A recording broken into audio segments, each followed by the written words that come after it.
Hello all. So if you have a Kia with the P0339 code, I thought I'd go over the causes of this and how you go about fixing it. And so what is the Kia P0339 code? Well, it's a crankshaft position sensor A circuit. And what does this mean? Well, there's a sensor that's monitoring the crankshaft as it spins, and it's reporting this information back to the computer, which is using this information for timing. And for some reason, the computer's seen a problem with this sensor, and so it's going to have to be troubleshooted to know why. And so what would be some possible causes of a Kia with the P0339 code? Well, it's possible that crankshaft position sensor just failed. It just needs to be replaced. This is very common with this code. It's going to vary on where it's located depending on the engine, the year, and things like this. Sometimes they can be kind of easy to get to, and then other times they could be like up behind the engine or something like that by the firewall. But that crankshaft position sensor might have just failed. It might have just gone bad. One thing to keep in mind with these sensors is that if anything goes wrong inside the wiring, an open, short, bad connection, anything like this, it's going to cause the same symptoms as a bad sensor. So you can test the wiring first to be sure that it's working correctly and that there's no issues going on there. Be sure to get a wiring diagram or schematics for your specific year of Kia and engine type and things like this to know for sure what's going on. For example, this is a 2015 Kia Sportage, and it's a 3-wire sensor. It's going to have a sensor ground.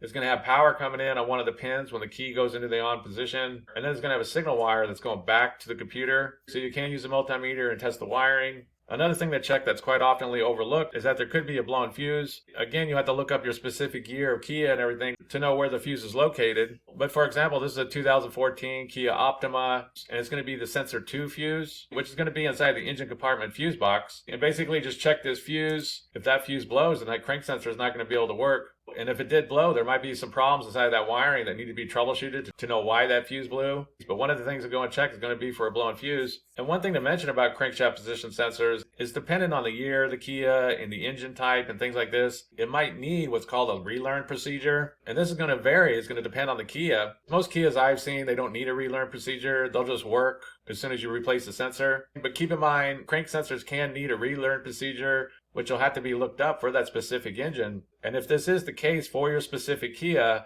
it can be sometimes simple. It can't just be as simple as letting the engine run and driving it around and the computer will automatically relearn. But sometimes you need a scan tool that has the relearn procedure inside of it so that it will relearn. Again, like I said, usually Kia is pretty good that you don't have this problem, but it is something to keep in mind. And another thing to mention with these sensors is that if possible, try to get an OEM replacement sensor, because aftermarket sensors, sometimes they can cause problems. They can cause issues. I've bought aftermarket sensors, and sometimes it can cause a headache because they don't work properly. So you might go off on some other thing, you think it's in the wiring or something, and basically the whole time it was just a bad aftermarket sensor. And so last thing, if possible, it's a good idea to get an OEM replacement sensor. And so that's basically it. If you fixed this problem before and I missed anything, please comment down below and let me know. If you have a question, comment down below and I'll try to answer it. If this video helps you, please click like. But that's basically it.